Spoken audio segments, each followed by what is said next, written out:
Hey guys, welcome back. Welcome back to another English lesson. Alright, before you watch this video, go back and watch my previous video on MA English Entrance JNU's 2019 question paper. I have discussed mostly all the passage based questions till question number 13 there. I think that is part number 7. If you have not yet watched that video, go back and watch that first and then come back here. I'll be putting the link down there. It's part number 7, and you can also go through part number 6 where I've talked about how you have to go about dealing with passages like these in your examination, because you're most likely to get something like this in your exam. 2019 was all about that, so we're expecting something like this for 2020 as well. So yeah, coming back in today's video, I'll be solving next set of questions, but it's really difficult for me to solve the entire question paper in a single video because I tend to speak a lot and it would take 2 or 3 hours then. So I'll be posting all of these videos in sections. So now it's your duty to keep a track on all of it. So I'll try posting all of it for JNU's question paper at least, and we'll try seeing if we can do more with other universities as well. But for now, I'm taking the entire question paper of JNU, that is 2019 MA English entrance question paper of JNU. Yeah, but for the previous video, that is till question number 13, you can refer to my previous video and I'm putting the link down there. So yeah, let's begin with analysis of JNU's 2019 question paper. Yeah, I've already said that you have to go back and watch out everything till question number 13 from my previous video. In today's video, I will be taking up next set of questions, and that is question number 15. Okay, that means I've discussed all the questions till question number 14. So in today's video, we will be taking up, that is next set of questions, that is from question number 15. Right. Okay, so let's look at our screens and let's try analyzing question number. So yeah, in today's video, we'll be taking up next set of questions, that is from question number 15. Before I start working at question number 15, let's first of all try looking at the pattern. We have one passage and then we have 3 questions based on one passage. That is question number 15, as we can see. Then we have question number 16, and then we have question number 17. So we can well understand that one passage, 3 questions followed by 4 options each. So if your passage section or if your analysis of passage section is strong, nobody can stop you. And I've repeated this numerous times that these passages are not coming from any random space, or if you're doing it from random spaces, you're going to land yourself in a big soup because they're not coming from any such space. All of these passages, they're coming from these important books. So if you are not into reading, you'll have a hard time working on these passages. It's very, very important that you read, and years of reading here come into play. So yeah, if you can look at this passage now, again, this passage is not from anywhere. It's not from any random place. This passage is from a very important work by J.M. Coates, and let's try looking at the passage. Let's try analyzing the passage. Let's try understanding what the passage wants us to understand. But even before we look at the passage, let's first of all try looking at the questions that follow the passage. Alright, now let's look at the passage that we have here in front of us. But even before we start working on the passage, we'll first of all try looking at the questions that follow the passage. The first question says, which of the following statements is not true? So is not true is the main thing. Okay, a lot of students tend to mark the correct statements. Here you have to use your this. Then question number 16, it says, which of the following words is closely or closest in meaning to the word constructing as used in the passage? So we'll try focusing on the word construction. Okay, then question number 17 basically asks us, in the passage C refers to. So C refers to, we'll try focusing on something in relation to C then. Okay, now first of all, let's try working on the passage. Let's see what the passage wants us to understand. It says, the novel, the traditional novel. Now traditional novel is an important word here. A lot of students will think it's just a simple plain basic novel. No, they're talking about novels in relation to their established conventions. Okay, something that is traditional, something that is conventional. So maybe the writer is trying to say something in relation to that. She goes on to say, is an attempt, okay, now attempt is an important word. Now that breaks the idea. Is an attempt to understand a human fate. Attempts to understand what? Attempts to understand human fate or human destiny. To understand how it is someone, some fellow being, having started at point A. Now assume that you are at point A, okay?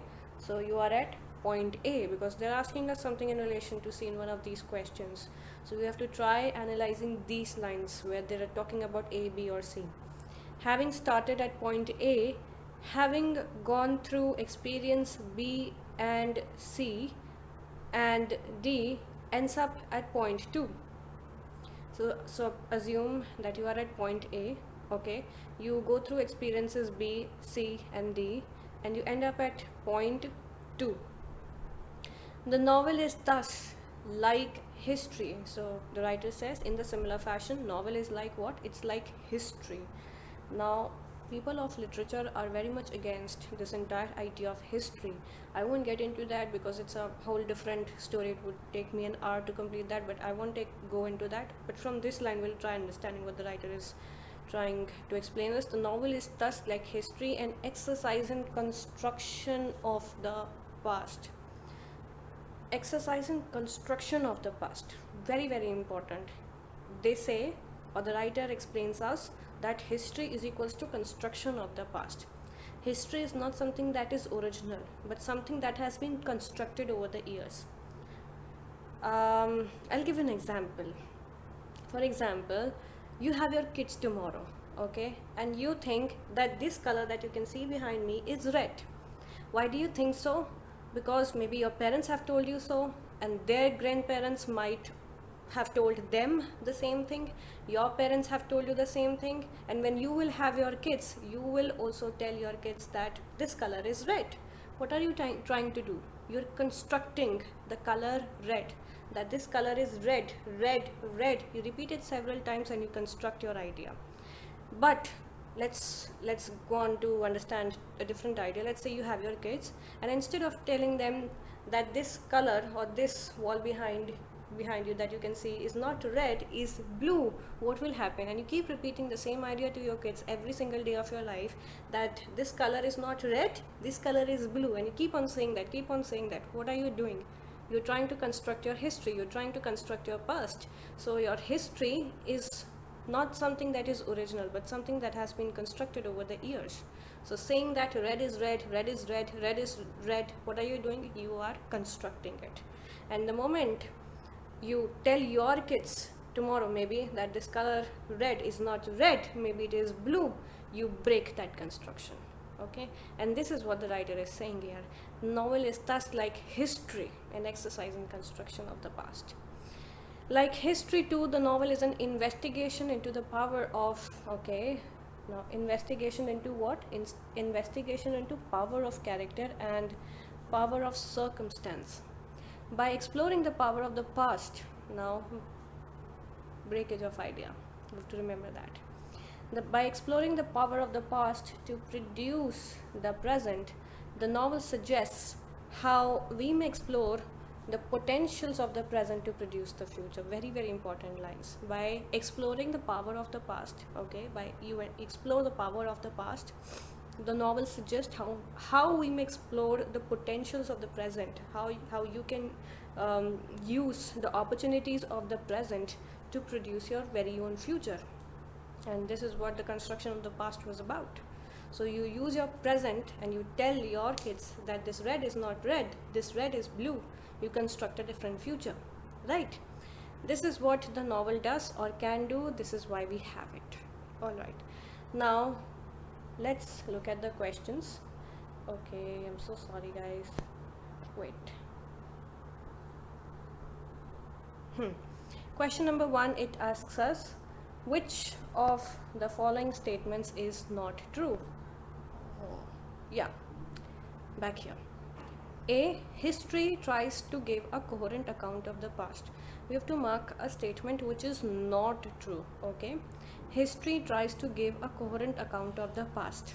Okay, option number B, it says the novel tries to understand how people become what.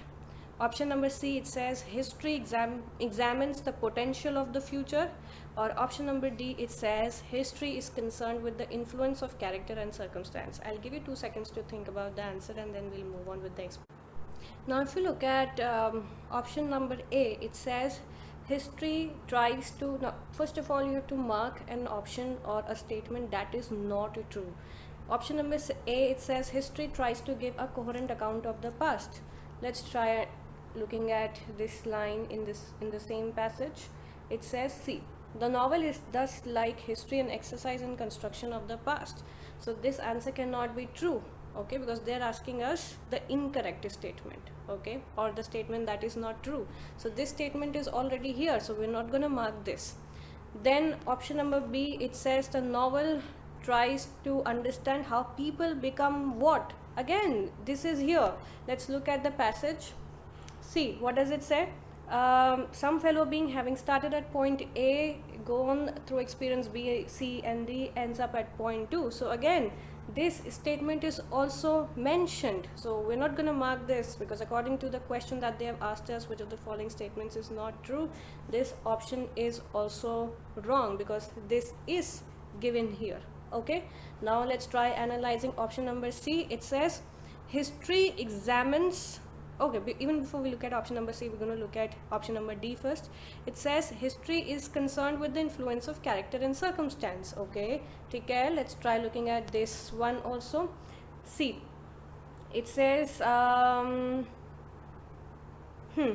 novel is, and this line, the novel is an investigation into the power of character and the power of circumstance.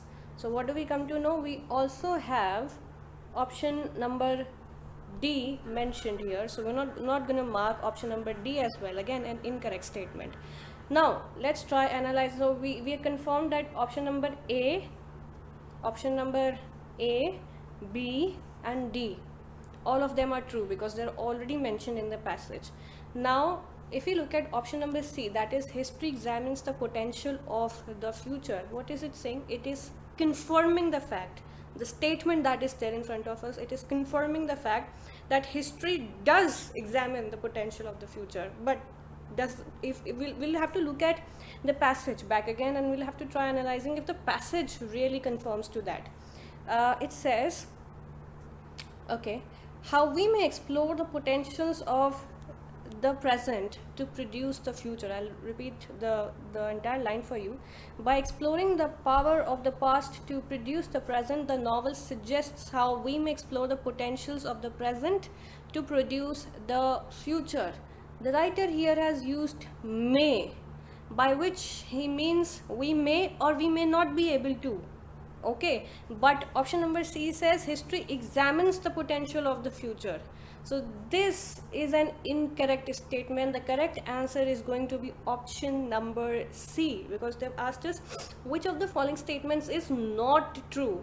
This was also given, I've showed you the line, this was also given, and option number D was also given. I've showed you all the 3 lines, so that means they are there in the passage. But when we're looking at option number C, where it says history examines the potential of the future, by this the statement refers to this very idea that they're confirming the potential of the future, that history does examine the potential of the future.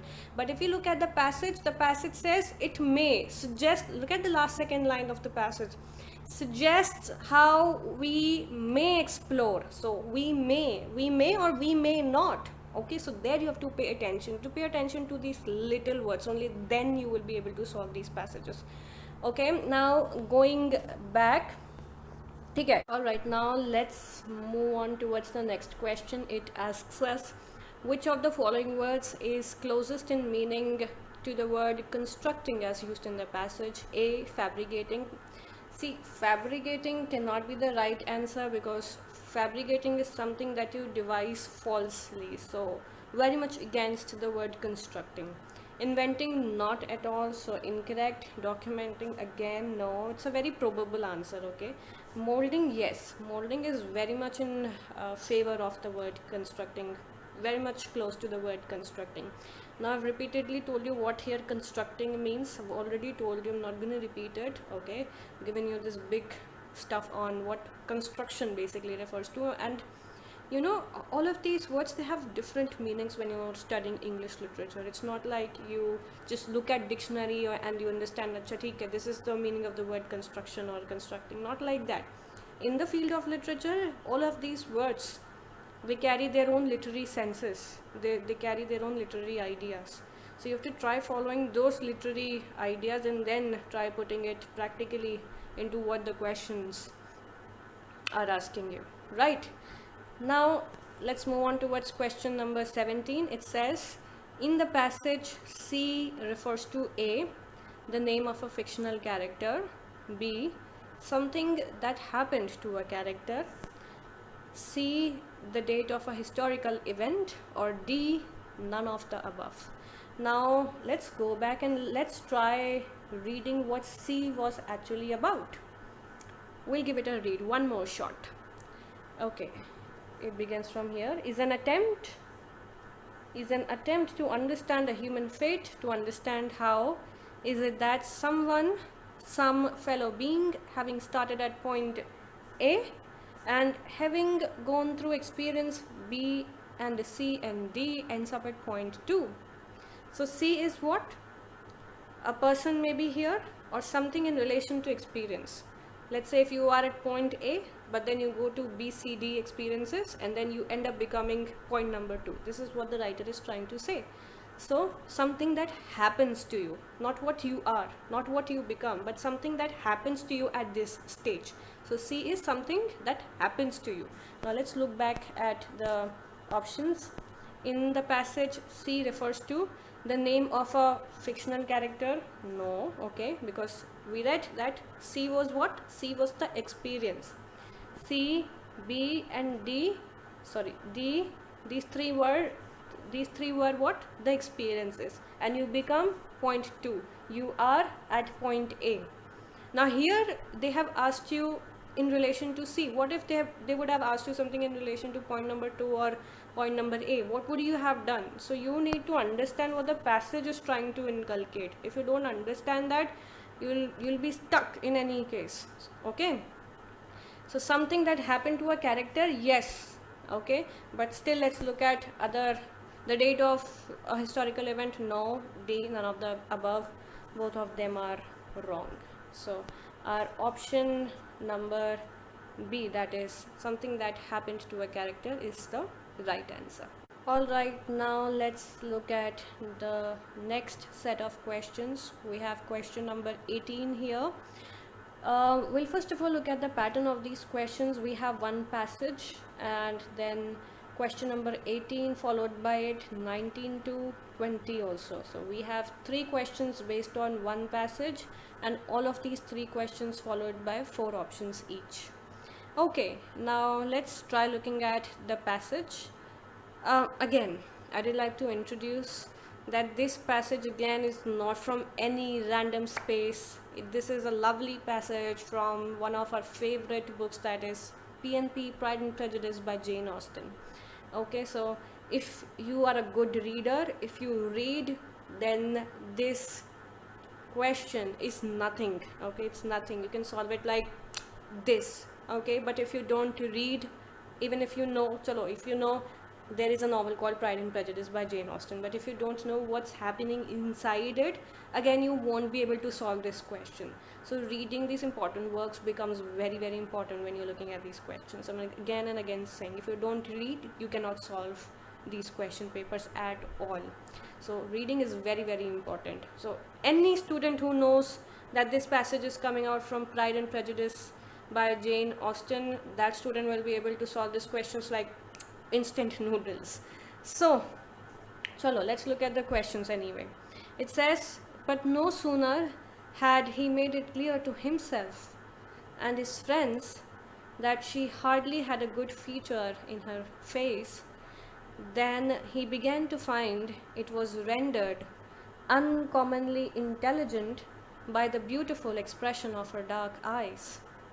To this discovery succeeded some others equally mortifying, though he had detected with a critical eye more than one failure of perfect symmetry in her form.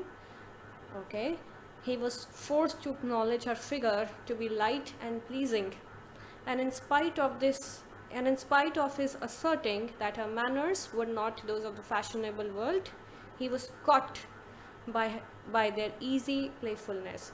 Okay, even before understanding what the passage talks about, we'll first of all try looking at the questions. Question number 18, the writer or the examiner asks us, in its presentation of woman character, passage focuses on. ठीक है, all right. Then question number 19 asks us, the passage describes what, all right. Question number 20, it asks us, the passage is an example of interior monologue, dramatic monologue, omniscient narration, or unreliable narration. All right, let's look at the passage again. But no sooner had he made it clear to himself and his friends that she had hardly a good feature on her face. Maybe the writer, or sorry, the examiner here is talking about a man, and man maybe in relation to a woman whom he does not like, or maybe he likes her, something like that, we are not sure. That she had hardly a good feature in her face. Then he began to find it was rendered uncommonly intelligent by the beautiful expression of her dark eyes. But then here the writer tries to focus that maybe this man, this hero, is very much attracted to her intelligence, is very much attracted to her dark eyes. To this discovery succeeded some others equally mortifying, though he had detected with a critical eye more than one failure of perfect symmetry in a form. Maybe this guy or this hero thinks that the heroine about whom the writer is trying to talk about is not that beautiful. He was forced to acknowledge her figure to be light and pleasing, but he still very much was convinced that she is the perfect, she is the most beautiful, even if she is not good looking like that compared to other girls, but she is yet the most beautiful girl because of her playful eyes, because of her dark eyes, maybe because of her intelligence. See, I am helping you analyze this passage like this, you know why? So that if you are not a good reader, if you don't know from where this passage is coming, because this might happen with you in the examination also. I keep on saying that they're going to come somewhere from these important works only. So let's suppose if you have not read it, if you're unable, even if you have, and still you're not able to analyze or identify, okay, this is coming out from this work, then what are you going to do? You're going to, how are you going to analyze? So this is the way to analyze. Okay, like do a lot of assumptions, okay, this, that, and then come on to your questions, and then try figuring out, okay, if this could be the right answer, or if this could be the right answer, like that. Okay, coming back, he was forced to acknowledge her figure to be light and pleasing, and in spite of his asserting that her manners were not those of the fashionable world, maybe she was not rich enough. So this is why the actor or the hero is hinting at her manners were not those of the fashionable. Her manners were not those of the fashionable world. He was still very much caught by their easy playfulness. Okay, so easy playfulness, what? Playfulness of her manners, and her dark eyes and her manners that signify her intelligence. Okay, now this is the way to analyze if you don't know from where this passage is coming from. Now if you know from where is it coming from, then the end. Okay, then these questions are really easy. But if you don't know from where are these coming, then these questions are very difficult, because just look at the options. In its presentation of woman character, passage focuses on her beautiful features. A lot of students will mark this, you know, a lot of students will think that this can be the right answer, or her knowledge and intelligence, or her excellent manners, or her physical appearance as a sign of her inner qualities. So a lot of students will think that maybe the writer is talking about beautiful features. Knowledge and intelligence, a lot of you will not be able to identify, because why? The writer is not using the word intelligence directly. Her excellent manners, again, a lot of students will talk about maybe the excellent manners. And then option number D, it says her physical appearance as a sign of her inner qualities. Option number D is the, sorry, D is the right answer. That is, our physical appearance is a sign of our inner qualities. Now, how can you identify it if you have not read the work? Look at the last line. In spite of his asserting that her manners were not those of the fashionable world, he was caught by their easy playfulness. Now, see, this is literature. Nobody is going to tell you that these lines specifically mean this. If it were possible, then everybody would have been able to crack these sentences, but it is not possible. Okay, it is possible for those students who read a lot. So here, in any case, option number D, that is, her physical appearance as a sign of her inner qualities, is the right answer. And even if you don't read, you can still very much identify it from these last lines, that her manners were not from the fashionable world, he was still caught by their easy playfulness. So easy playfulness here maybe signify her inner qualities. See, you might think that he's talking about excellent manners, but he's also talking about manners plus the easy playfulness. A lot of students will think, okay, manners they are there, so why not mark manners? But why are you not looking at other option where they're mentioning both the things? You have to look at the strength of these options. Option number D in any case has the most strength, because that is talking about the physical appearance also. The entire passage is about the physical appearance if you look at the passage from A. But the moment you reach Z, you understand that the writer is also talking about the inner qualities. He's very much attracted, the actor or the hero about whom the writer is trying to talk about. He's very much attracted not only, of course, by the physical quality of the girl or the physical qualities of the girl, but also her inner qualities. This is why he's using the word by their easy playfulness. Okay, so you have to develop what? Your literary sense. And in no passage you're gonna find your things directly. Okay, they will not be running smoothly. You will have to identify this course on your own. Okay, now there's no need to panic. Okay, with a lot of mocks, with a lot of practice, you will be able to do. We keep on conducting a lot of mocks for our students, so with a lot of these mocks you will be able to do. Okay, just keep on sitting for these mocks, and one or the other day you will be able to. So they are not at all difficult. See, if you practice, if you're reading it, if you're doing it regularly, you can. Okay, you can. Even the word impossible says that I am possible. Very cliche, but this is honest. Okay, question number 19. It says the passage describes the appearance and manners of a woman character. Okay, ठीक है. A lot of students will think that, but that's not the right answer. The author's view on female appearance and behavior. Option number C, a male character's perception and thoughts of a woman character. And option number D, none of the above. See, now this is a tricky question. Now this question you can identify only if you have read the book. Okay, if you have read Pride and Prejudice, you will be able to identify that this option number C is the fittest answer. It's a male character's perception and thoughts of a woman character, not the author's view or just the appearance and manners. Appearance and manners, of course, they are there, but not just that. Now a lot of students will get confused between these two, B and C, and this is, look at how they have framed these questions for you. Look at how they have framed these options for you. They're very close with each other, very tricky in nature.